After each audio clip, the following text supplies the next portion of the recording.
So thanks for your There patience, you go. guys. There he Hey, is. There's the man. all right. Hey, Hugh. How are you? How you doing? All right. Good to see Real you. world technology. It's a beautiful morning here in Looks like we are California. back and ready to go. I'm back at the winery. Actually, we're looking at the backside. This is the press pad that we're approaching. Here's my faithful companion. If you can see Hannah there, she's a nice German Shepherd. There she is. There's Hannah. Yes, she is. She knows the way. This area will become a little bit more active in the month of August, September, as we process the next vintage. Um, but I'll come around the corner here, and you'll be able to see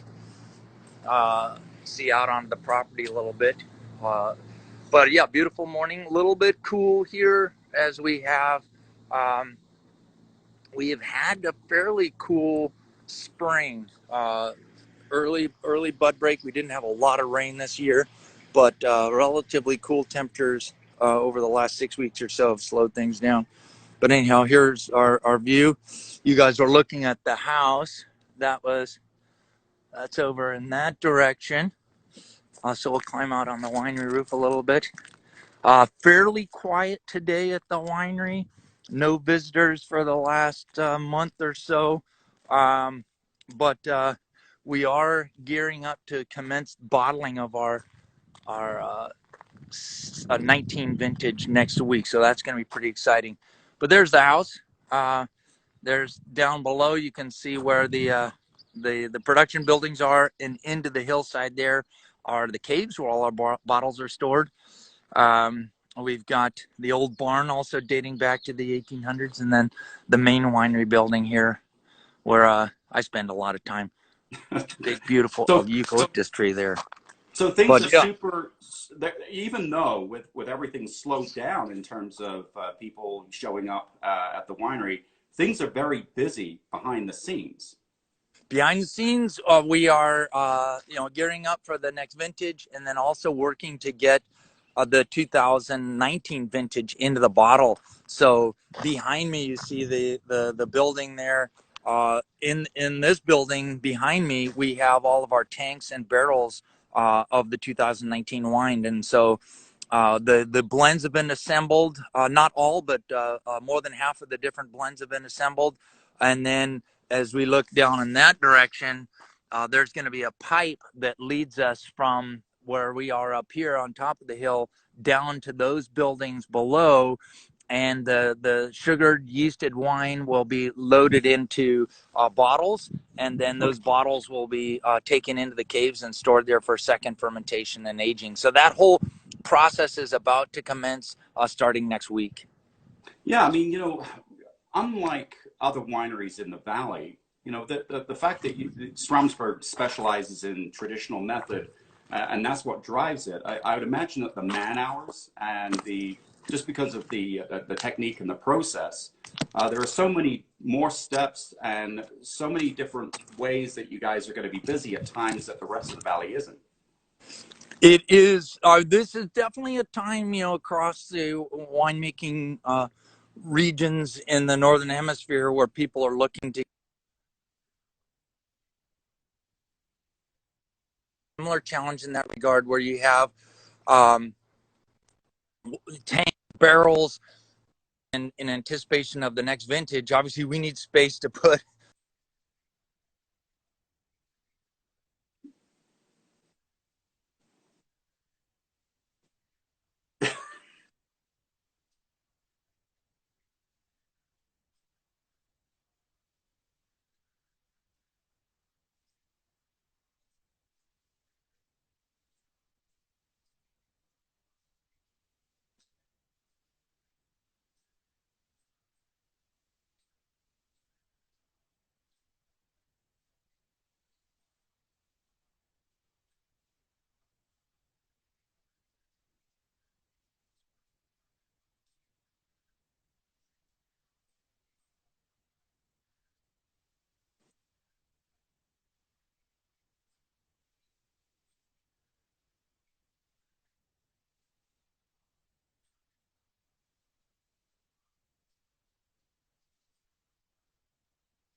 not. You know, Hugh, I think where you're located, you have a bad, just a slightly bad signal. So what we're going to do is have you come a little bit closer to your office. The challenge, This ladies and is more gents, is sunny out that here. being on top of Diamond Mountain, you will find a lot more dead spots up by the winery. So let's see if we can get some sound. I know there was some buffering going on. There's Hannah. I'm gonna go down to a different spot, and we'll see. I was seeing a lot of glare on my screen. That's why I moved into a shady location. But yeah, we'll walk down here with Hannah, and then I'll head down to the winery center, the lower part of the property, since we're here, and you can tell me if you're hearing me clearly or not. I can hear you clearly now. It's a lot Okay. clearer. But you know, with there was so yeah, Mike and so Mike Papaleo and the rest of the guys, you know.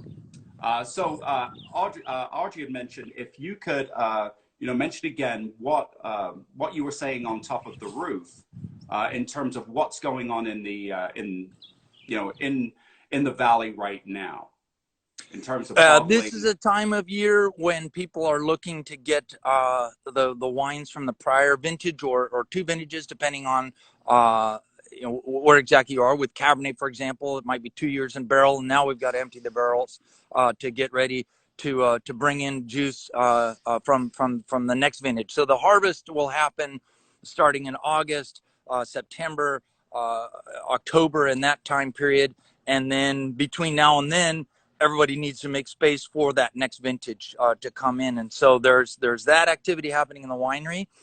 In the vineyards, bud break has occurred. And if you want, I'm fairly close to a vineyard. I could walk over to it and show you some Cabernet that has just broken bud and give you a sense for that.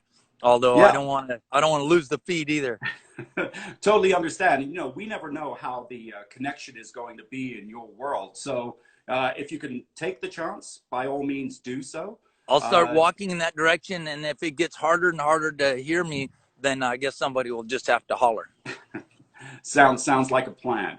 So, you know, with you know, you've talked about the weather conditions. You've talked about, in terms of, what's going on with, the history of the winery. Um, but, one thing about being in business, making traditional method sparkling wines for over 50 years is over that time, you've seen a lot of accolades and a lot of awards that have come in for the winery.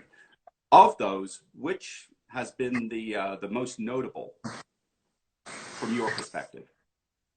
Well, one thing that was pretty cool that happened this year, that with some irony, I was excited because it just happened, is there's a survey of the Zagat restaurants that happens every year.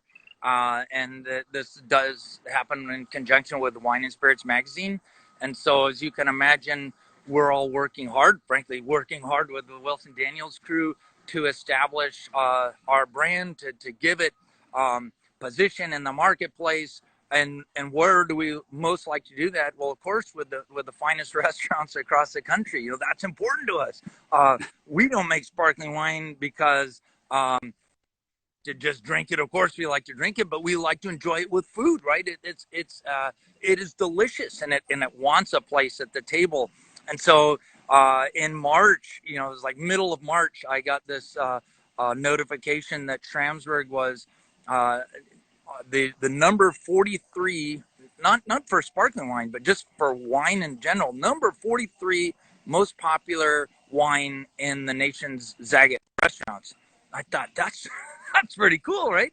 That's amazing. How do we get there? Who's drinking this sparkling wine? Um, and there were some other sparkling wines that were on the list as well. Our category has grown a little bit, but with some irony, as you look at this and think, wow, this is like the best time ever for us to present our wines to restaurants. Of course, all the restaurants across the country simultaneously are closing, right? So there's there's like, this is a pretty cool accolade, but on the other hand, it's not helping us out too much right now. But anyway, Well, I anticipate it's picking up true. I right mean, where we left off. I it's anticipate picking up right where we well, left off. Well, it's certainly a challenging time, of course, for many of our friends and restaurateurs.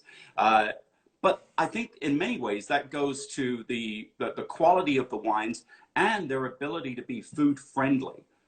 So, you know, with that in mind, what is some of the most unique and fun pairings that you've had with the sparkling wines of Schramsberg as you've traveled around the country doing a number of wine dinners and events?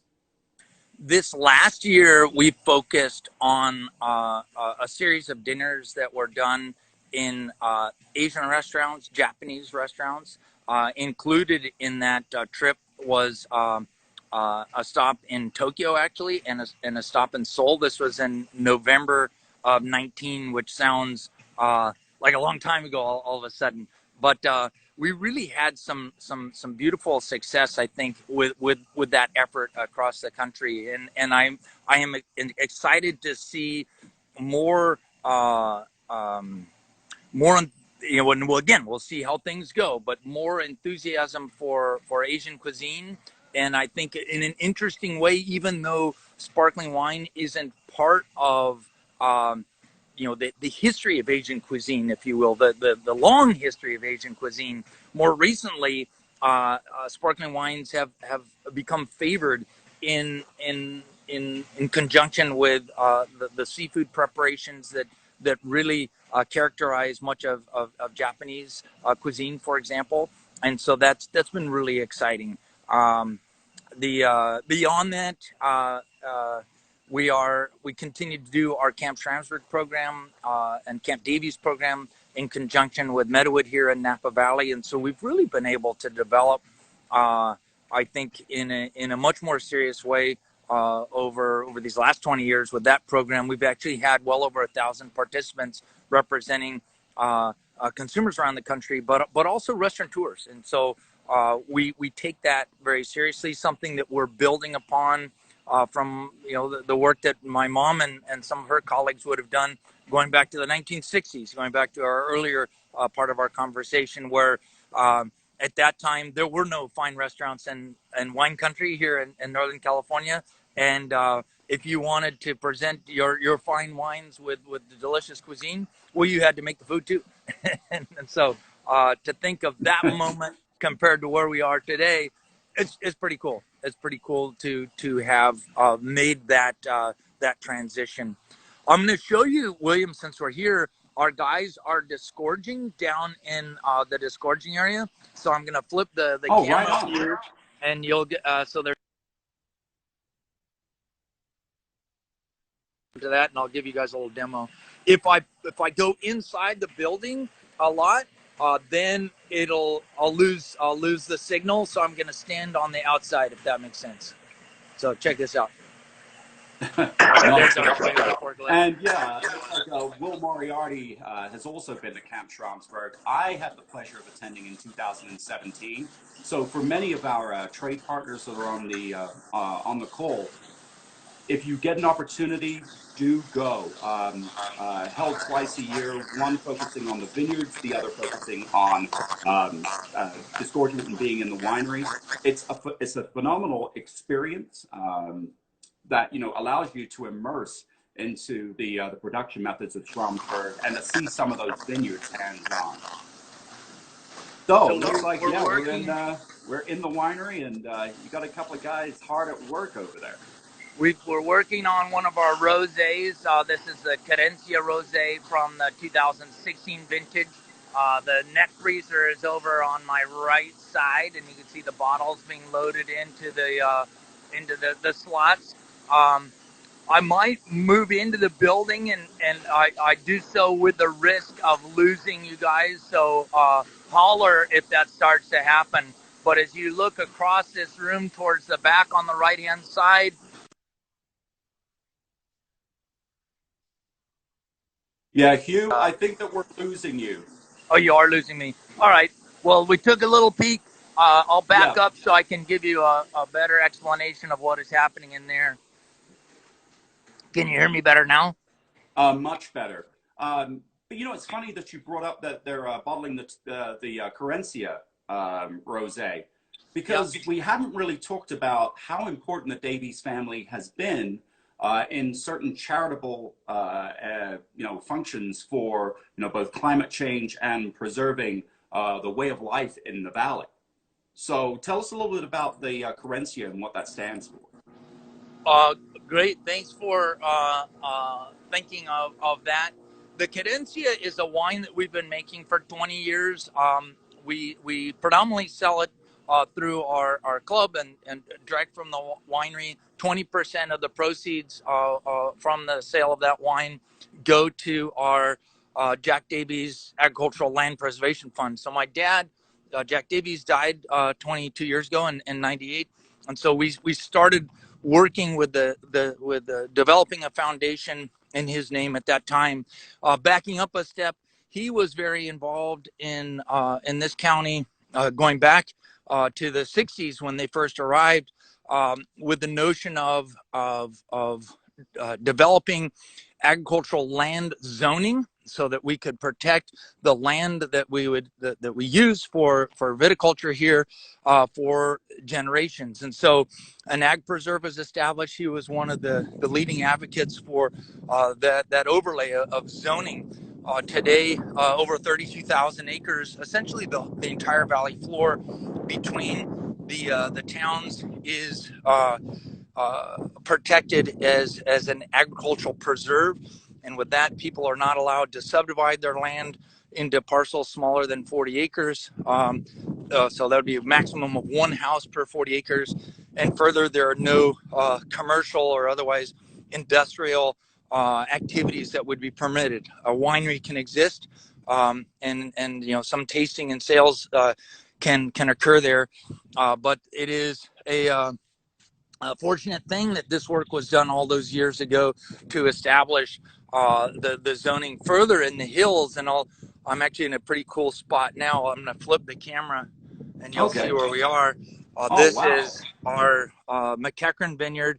I've just walked a little ways away from the cave, a vineyard that dates back to the 1800s, but is part of the overall kind of J. Davies estate, if you will. If you look across the valley into these hills, and as you visit this area, much of the land is also tied up in 160-acre parcels. There's an agricultural watershed zone, and so that watershed zone was subsequently established, and so we've tied up these lands with zoning in a way that some might think is a little severe, but it's definitely allowed for the ag land to remain ag land, and then the housing and the commercial development is zoned for the cities. And so this community has progressed in this way, and my dad played a role in that. Our foundation continues to advocate for the zoning, to advocate for additional measures that can be taken to protect agricultural long term. We also fund scholarships in the local high schools for kids that want to pursue agriculture related studies as in college, and so that's been exciting. A couple of years ago, we did quite a bit to celebrate the 50th anniversary of the establishment of the Ag Preserve. I could also talk a little bit about some of the green practices that are adhered to here at Schramsberg, and frankly across the valley and the north coast. If you look off in the distance there, I don't think I can zoom it. Maybe I can zoom it. There you go. So William, what do we got off there in the distance? I've got something that doesn't look like vines. It looks like some solar panels to me. Those are solar panels, yeah. So we have basically 2/3 of an acre on this property that power the whole operation. We placed those panels in 2010, so it's crazy how fast time flies. But here, 10 years of solar production on this property. We remain in our. We have to remain in contact with the PG&E grid, so we're not completely isolated from the rest of the world in that regard. But anyhow, one example of a step that you can take to adhere to more green like practices, and so Schramsberg is a certified green winery for the last 9-10 years, something like that. And so there's specific zoning that or a specific set of guidelines that we follow in order to maintain that relative to water use, relative to recycling, relative to energy production. As you look at the vineyards here as well, a nice cover crop established to keep the soil on the hillside here. And most of the vineyards in this area would adhere to the fish friendly farming guidelines that keep the dirt on the hill and don't allow that to cloud the streams. And again, we've got the Napa certification on the vineyard side, green certification. So there are things that we have done and will continue to do. We're always looking to fine tune our process, our procedures. It is, I think, as you well appreciate, this as a very long-term business. Looking at this vineyard again, boom, we planted these particular vines right in the foreground in 2008, right? We planted them in 2008, replanted this field in 2008 with the idea that for 30 years, we'll be producing really delicious Cabernet from this particular site. The block that's, I'll zoom in again, that's kind of in the middle, that was planted in 98. That was 20 years ago. That vineyard's doing well, right? Doing its thing. Way up on the other side above the solar panels, a little harder to see, but there's a small block in that direction. That block was planted in 2004, another replant. So it's I think interesting for people to consider how long term, every decision that we make in doing this and doing this process would be. No, that's great. You talk about the historical importance of both your family and Schramsberg as a winery in the valley, but you've also had some very important moments on the national stage. So tell us a little bit about that. There was one incident going back 48 years ago. Now we're dating ourselves. I was alive. But in 72, then President Nixon was the first president to ever go to China, actually. And so this was, as a sitting president, this was an important moment. Some may remember in 72, obviously the Vietnamese War was still ongoing. We were on one side of the conflict. The Chinese were on the other. Kissinger, Nixon, and an entourage from Washington, D.C. would go to China, meet with Zhou Enlai, with Mao, to negotiate what would ultimately become peace between the two countries, and ultimately allowing for the Vietnamese conflict to come to an end. It would go on for a bit longer, but there was a historic toast to peace in February of 72 with the Schramsberg blank to blank, actually, as Barbara Walters would call it, on the Today Show one morning, that hit pretty well, from a publicity standpoint, obviously from the winery, but exciting to be able to make a product that would have a moment, that would almost have a purpose beyond, it tastes good, beyond blanc de blanc tastes delicious with oysters or with smoked salmon, but it could be something that would herald a moment of peace like that. That was exciting. So the wines have been served by presidents at different functions, frankly, ever since. So over the last 9 administrations. Most recently, there was a moment when our Cremant demi-sec, so an off-dry sparkling style that we produce from the Flora grape, so a different varietal,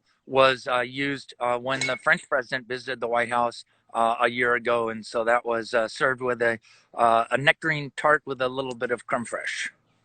It's funny that you brought up the Cremant, because I know we were going to talk about the Schramsberg Brut Rosé, but there is something that's important about the Flora grape, and it's holding in Napa. So could you delve into that vineyard that you guys are still working with? So the Flora vineyard, I can't walk to it right now. I apologize. On a different day, we might be there. It's down in Yountville, so yeah, about 20 miles from here. But anyhow, the Flora vineyard is planted at the Yountville Vineyard. The Hoxie family owns the Yountville Vineyard, and we have worked with them probably as long as we've worked with any vineyard grower in the last or in our history, going back to the 70s. Um, this vineyard is unique. The varietal, frankly, has very little planting in the world. Flora is a Gewürztraminer Semien cross, so a varietal that was developed at UC Davis back in the 1940s. Harold Lomo being the professor who developed a number of these crosses. It is the clusters are a little larger than say our Chardonnay or Pinot Noir clusters. There's almost a slightly pinkish hue to the skin at the moment of ultimate harvest. The fruit has a little bit more of a spiced fruit note. It sings a little bit. There's almost a ripeness, almost a slightly tropical essence. Fans of Gewürztraminer would have a sense for that. Maybe some exotic stone fruit of some kind, but hints of that are layered into this particular style that we produce, organically farmed vineyard in Yountville, and then we're making a demi-sec from it. So the final dosage in the making of our crema is a little higher, and so you have about 3% residual sugar as opposed to something maybe a little less than 1% with our brut styles. And then this wine, also labeled a crema, is less sparkling than our other sparkling styles. So the term crema, a French term, historically would imply less of a bottle fermentation, creating fewer bubbles, and so that indeed would be the case of this specific style. Always vintage dated. We're currently selling our 2016. And that's another thing to mention is that all of the wines for Schramsberg are vintage dated with the exception of the Mirabelle. Is that correct? That's correct. So we do have two non-vintage offerings in our portfolio. They represent what 20-25% of our production, but 75-80% of what we produce every year is vintage dated. Little different than say the standard French Champagne house model, where typically here it might be more like 10% vintage and 90% non-vintage. So almost the mirror image of that. It really goes into the care and concern of what you see with the Schramsberg. Well, I say the core line of Blanc de Blanc, Rosé, and the Crémant, and as well as the Blanc de Noir. And we always hear about growers and producers in the valley floor, like George Farre and Matthias, and where they're protecting a lot of these what we call heirloom grape varieties or clones that were lost had it not been for someone protecting them from the onslaught of the more popular grape varieties like Cabernet or Merlot on the valley floor. So it's a tribute to what you and the family are doing with Flora, and it's a phenomenal vineyard. It's a really cool place to go. It's it is exciting to keep to be doing something that is that unique, right? I mean, if you were to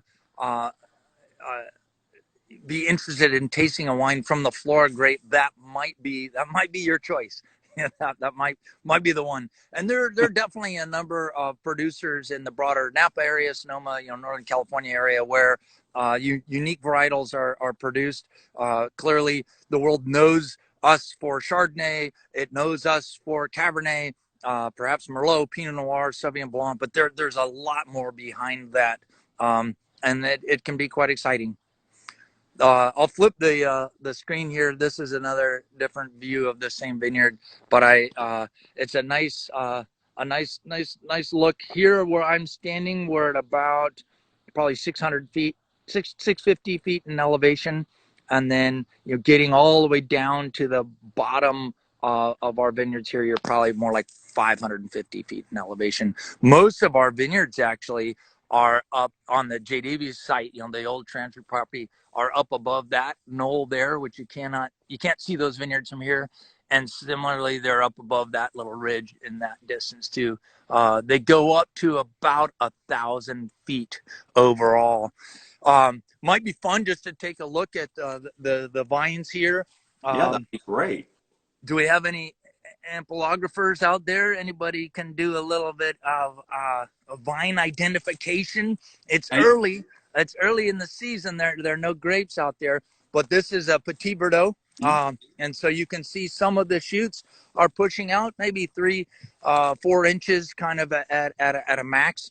Mostly what we have planted here on our property is Cabernet, but we do work with Petit Verdot and Malbec.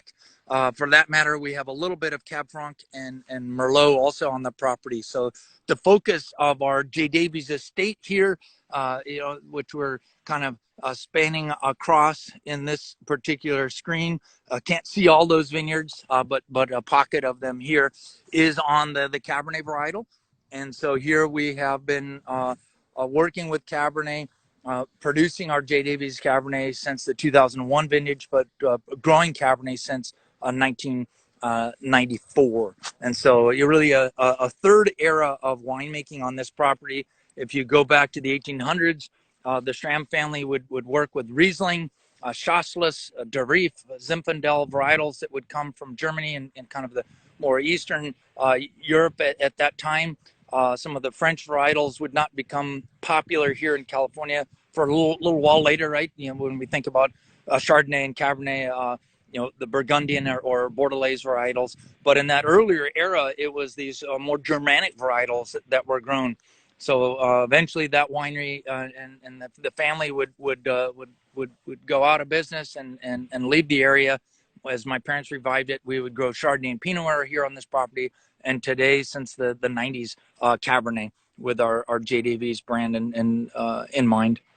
Yeah, I thought that was a fascinating side story about the Pinot Noir and Chardonnay that was planted when your parents took over the property. Why move to Cabernet in '94? What was happening was that as the industry would develop, here and expand, the vineyard acreage would expand, the production of wine in California would expand, and the market grew for some of the varietals. So we talked about an earlier era where you had more of the German varietals initially, and honestly, in 1965, Riesling was still #1 planted variety in Napa County. Crazy, to think of that 55 years ago. But the reason was it dated back to the German founders and kind of the initial start here in this area. As we would evolve, I think the market came to really enjoy the Bordeaux varietals that were planted in this part of the world. Thinking of Cabernet Merlot specifically, Sauvignon Blanc, the Burgundian varietals that would be planted in this part of the world, Chardonnay and Pinot Noir. So for my parents, they jumped in with Chardonnay and Pinot Noir.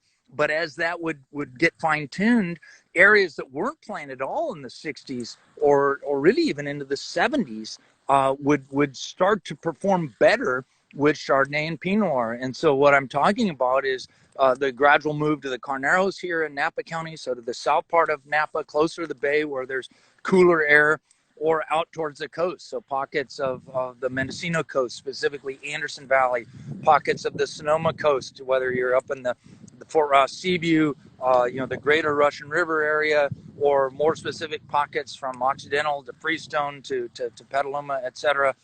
As these areas became planted, we came to realize the quality of Chardonnay and Pinot Noir from some of these cooler areas was really to be recognized. Harvest happening a little bit later in these cooler areas with what are early ripening varietals.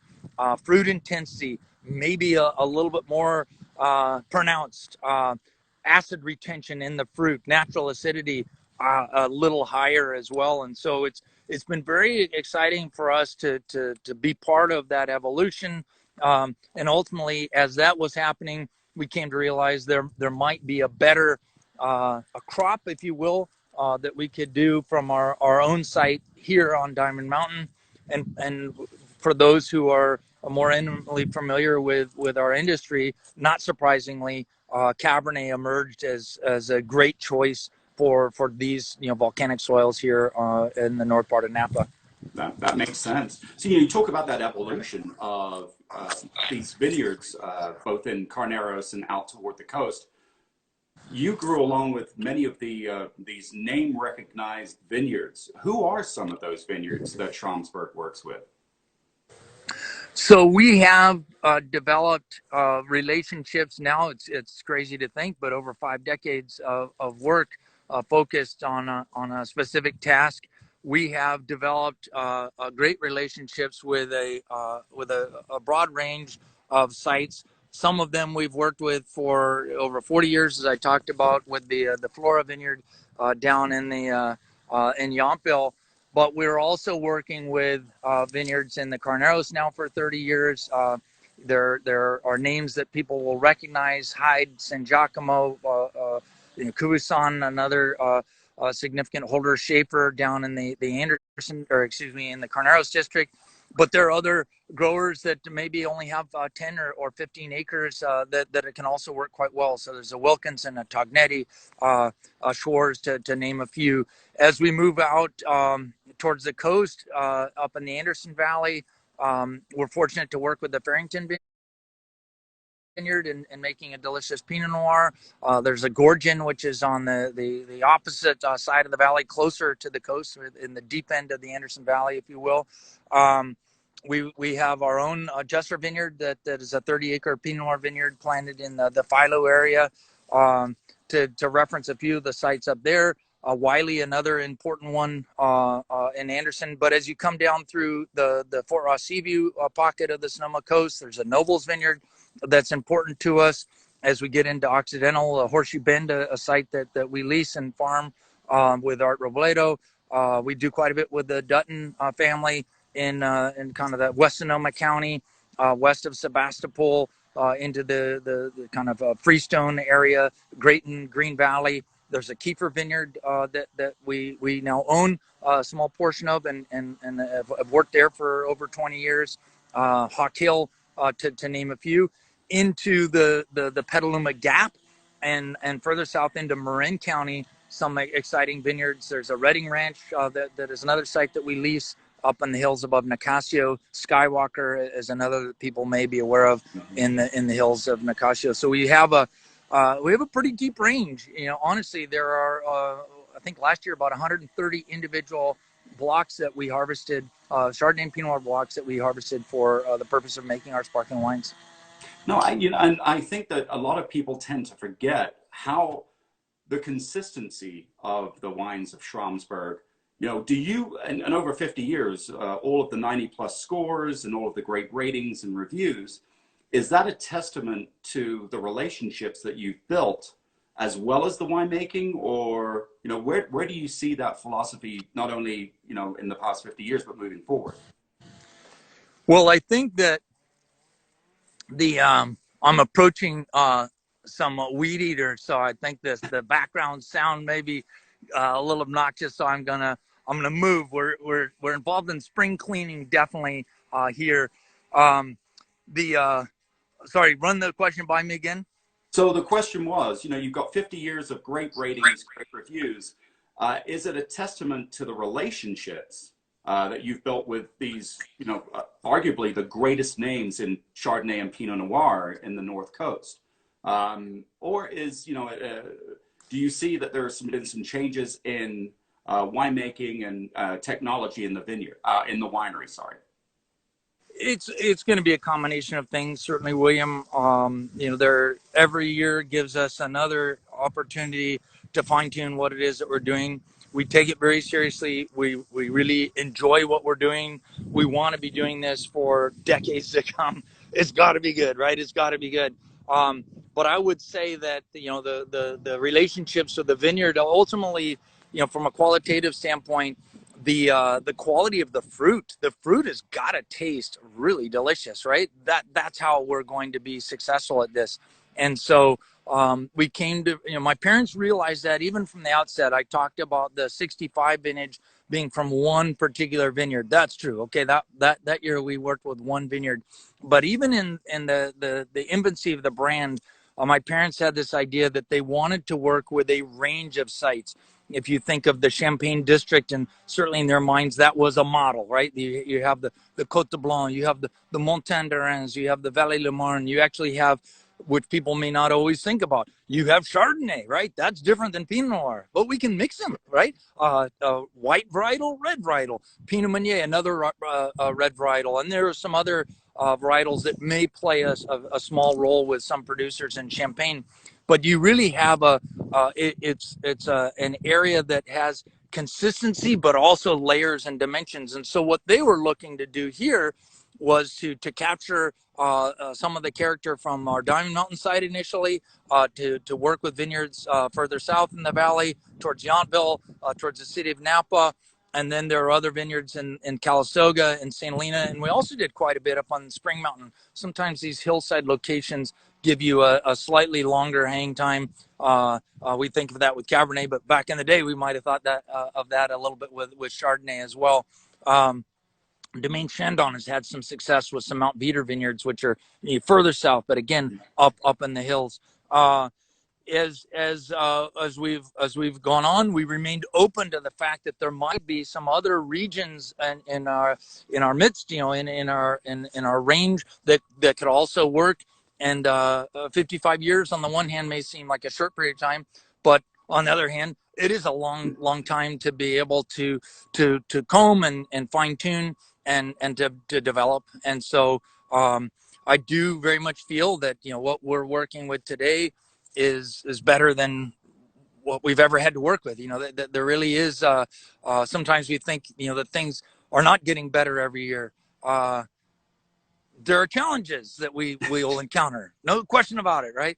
But there is and has been a steady improvement, I think, in terms of the character, the quality of the product that we're making, and that's exciting. And it'll continue to evolve. Climate change obviously places, what we experience today, we might not experience it quite the same way 25 years from now, right? Sure. We'll need to pivot. We'll need to adapt. We'll need to continue to evolve. I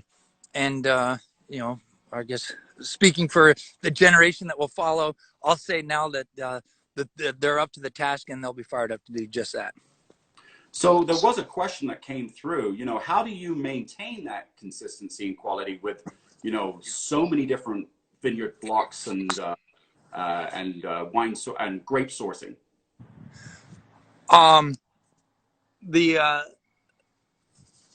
It may seem hard to envision. Boy, wouldn't it be easier if you just worked with the same vineyard over and over and over for generations? I think that you need to look at it as if there's 95% of the vineyard mix that we work with that is going to be the same, but there's going to be that 5, maybe at a max 10% of the mix that will be different every year. And so every year we're getting to a couple of new toys. We're getting a couple of new elements to work with. Will those new elements be the best ones in our set? Maybe not. But how cool is it when you find one that is, right? And then now we work to continue to develop that.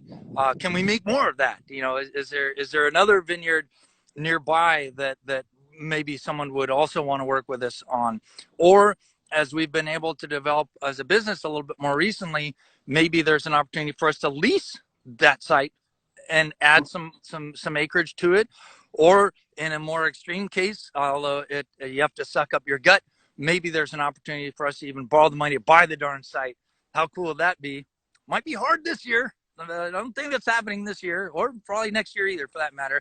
But hopefully at some point we'll be able to get the ship back on the track and headed forward, and we won't be so worried about our bottom line and our line of credit, and we'll be in a better position to think about acquiring something and investing in something.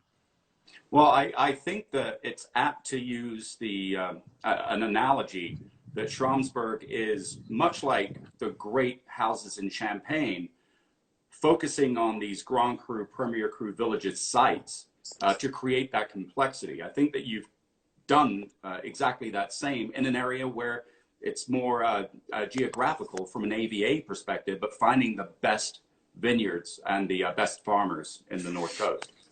I feel like if the world was completely fair, we would be given a lot of credit for developing um, a a range of extraordinary Chardonnay vineyards and a really high quality sparkling wine from a range of Chardonnay and Pinot Noir vineyards. That's it's not in Champagne, right? We're not in France. We're in California, and over 55 years, we continue to pivot and to develop and to test, but we've developed a quality in sparkling wine that we like it a lot. I mean, if you were just to analyze it, break it down, really high acidity, right?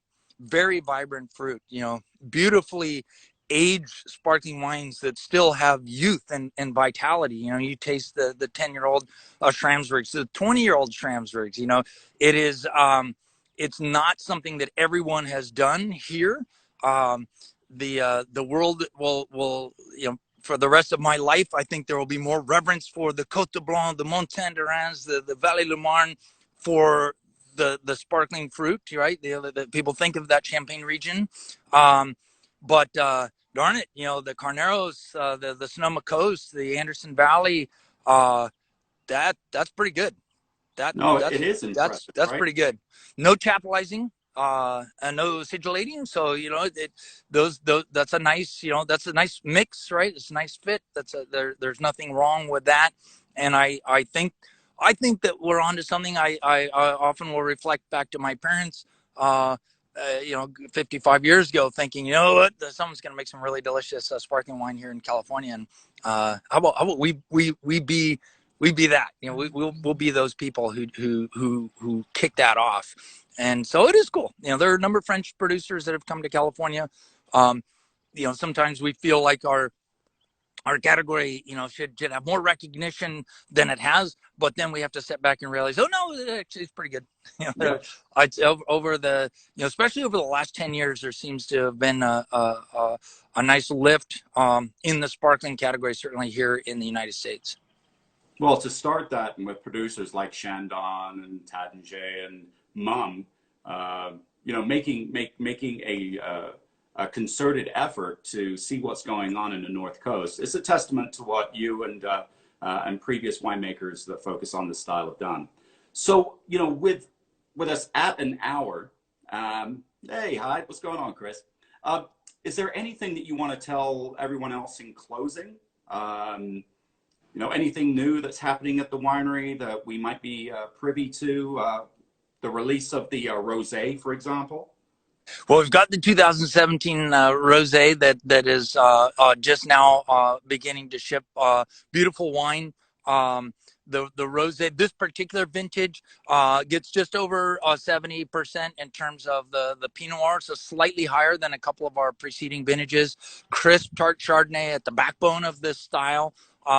But I think a beautiful wine. You've got a style that's, as the first bottles emerge, about 2 years of age and contact of the yeast inside of the bottle. As we get towards the end of the vintage, some of those bottles may see closer to 3 years of age on tirage. You can't disgorge every bottle on the same day, but I think a beautiful wine. 17 was a vintage, of course, known in our part of the world, and remembered, will forever be remembered for these terrible fires. Although the vast majority of the fruit was picked in advance of those fires, and including all of the Chardonnay and Pinot Noir that we would work with. So otherwise, a good solid vintage, and I think that we'll enjoy that as it emerges. Another one to keep an eye out for.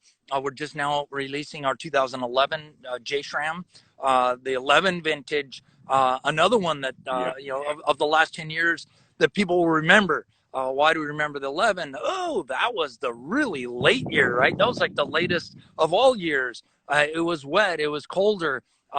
Very challenging for Cabernet, and for those varieties that we want to wait until mid-October, late October to finally pick. Oh, in that year, we're waiting until November, and still not quite as ripe as it might normally be. But as we worked with Chardonnay and Pinot Noir, okay, we're going to get to our endpoint, right? We're definitely going to develop the flavor, and we retain really high natural acidity as well in that year. So for those who like um, vintage, or who would think, oh, California Chardonnay is kind of soft and round and isn't brisk and tart. Try the 2011 J Shrim. Yep.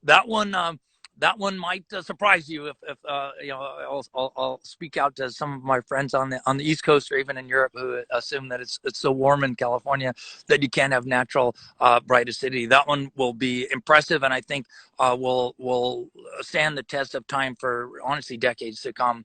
The only other thing I was thinking I should mention, William, and maybe it sounds redundant and cliche, but hey, you know, for us to be able to sit here on the phone and talk about vineyards and wines and past vintages and you know future vines and wines and you know what a nice life.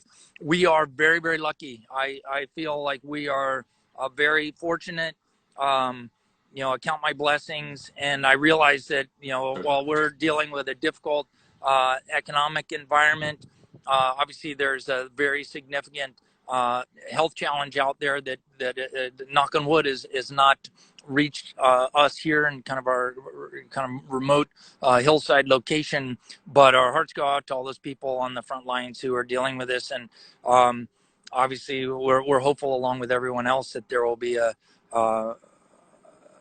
some progress made. You know, maybe this week, maybe this next week there will be some nice progress made. Exactly. So I wish I had a glass to raise, but I'll give my thumbs up. And there's my thumbs up. I'll raise this bottle because we've been chatting so much. I've got a bottle of the Reserve. Oh, that looks good. The 09, slightly warmer vintage than the 11, but a great wine nonetheless. But I'm with you. It's we are quite fortunate to be in this position, and I'm glad that everyone got a chance to spend a little bit of time, at least virtually, in the vineyards. You know, a brief respite from their own living room or backyard. Well, we're I can't say that we're open for business because we can't have any business